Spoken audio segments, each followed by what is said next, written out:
Hello guys! So for today's video natin, mag-unbox ulit tayo ng panibagong item. So this time ang i-unbox natin guys ay itong Asus VivoBook laptop. Para sa mga gustong malaman kung ano bang specs and features ng laptop na ito, tutok lamang po kayo.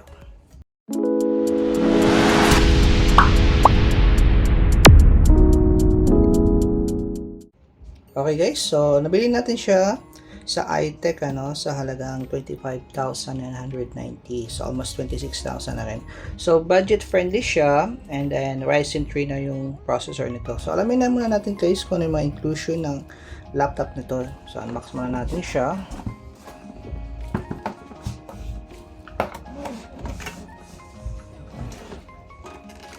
Okay, so sa loob ng kanyang box, of course, nandito yung laptop Okay, so dito meron tayong pang voucher, I think, and then yung kanyang warranty card. Tapos yung kanyang user guide. Dito sa my right side, yung kanyang power adapter. Yan. So nasa around 45 watts ang adapter na ito, So ngayon naman, yung mismong laptop, tingnan natin. So, napakalimpis lang niya guys. Ayan. May kabigatan siya, pero hindi naman yung talaga mabigat. Sa kanyang right side, nandito yung ating power adapter port, HDMI, USB Type A. Ito pa yung luma, And then Type C na USB din. Then, audio jack. And then, sa my left naman niya, ganito yung tsura.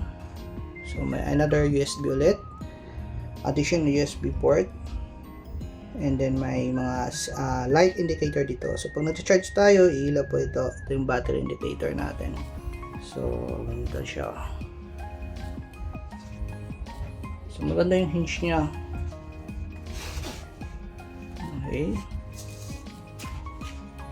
So dalawa kasi model nito guys. May isang 14 inches yung screen. Tapos ito namang hawak natin ngayon. Ito yung 15.6 inches yung screen. Okay, so same specs lang naman yan dun sa 14, Okay guys, so unang-una, ipapakita ko muna sa inyo kung ano yung full specification ng laptop na ito, And then mamaya, sasabihin ko naman sa inyo kung ano yung mga downside ng laptop na ito. Okay, so punta tayo muna dito sa properties ng ating computer.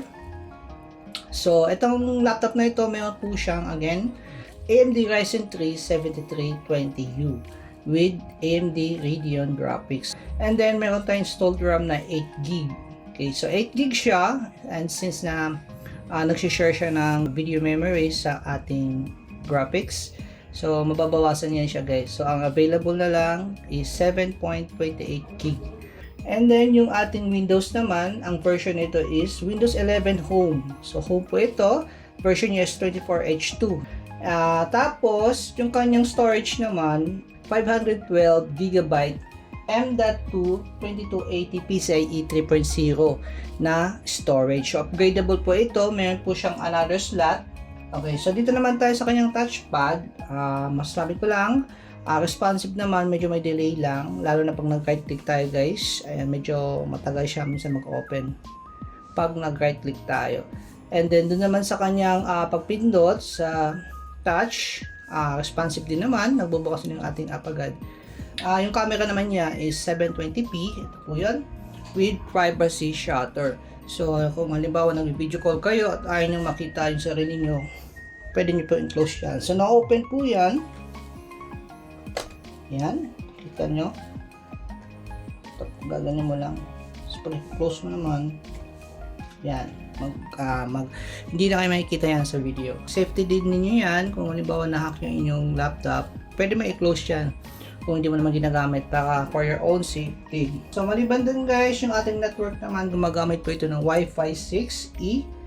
So may kabilisan na siya sumanggap ng kanyang Wi-Fi. Basta mabilis yung inyong internet at Wi-Fi 6 ready na rin, mabilis po ito sa browsing. Tapos yung kanyang battery naman guys, meron tayong 48 watts na battery, So chinarge ko siya guys, nasa around 2 hours, mostly more or less 2 hours before siya nag fully charge yung laptop na ito. So pagka mostly browsing lang tayo, tatagal po ito ng 4 to 6 hours Pero kung syempre kung maglalaro tayo, mag-ano tayo ng heavy duty light games, tatagal siya ng 3 to 4 hours. Okay, so ang sa akin lang dito guys, yung built-in na graphics card nito ay hindi po dedicated. So pag naglaro tayo ng mga heavy AAA games, talagang malag po siya, no? Slow. Hindi ko siya ma-recommend. So basically, para lang po ito sa mga casual gaming. So mostly ginawa tong laptop to for student, ano, and then web browsing. Yan. Okay, so doon naman tayo guys sa mga downside ng laptop na ito. So unang-una yung pinakaayaw ko sa laptop na ito is fingerprint prone po siya, no? So yung mga fingerprint ng kamay nyo, lalo na pag nagtatouch kayo dito, talaga nagiging visible po siya. Yan. Yan, kung makikita nyo sa screen, visible siya. And then hindi lang dyan, pati sa kanyang cover. Yan. Kita nyo. So, kahit po nasa mo siya, matagal siya matanggal, lalo na kung oily yung inyong mga skin. Okay. So, maliban doon, yung kanyang RAM, hindi po siya upgradable kasi gaya ng sabi ko kanina, onboard po siya.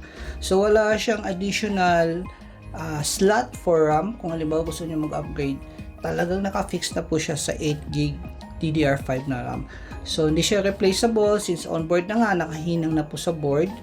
And then, maganda sana kung kahit nakahinang na, may additional slot for RAM. Unfortunately, wala. So, ang meron lang is yung slot ng storage. So, yun lang po yung pwede natin ma-upgrade dito sa ganitong klase ng laptop. So, ito po ay good lang po sa web browsing, movies. Kaya naman yung casual gaming.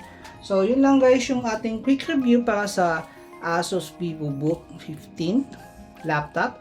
So sana nakatulong yung ating video, and please do subscribe po sa aming YouTube channel para lagi po kayong updated sa mga upcoming videos namin. Thank you po for watching.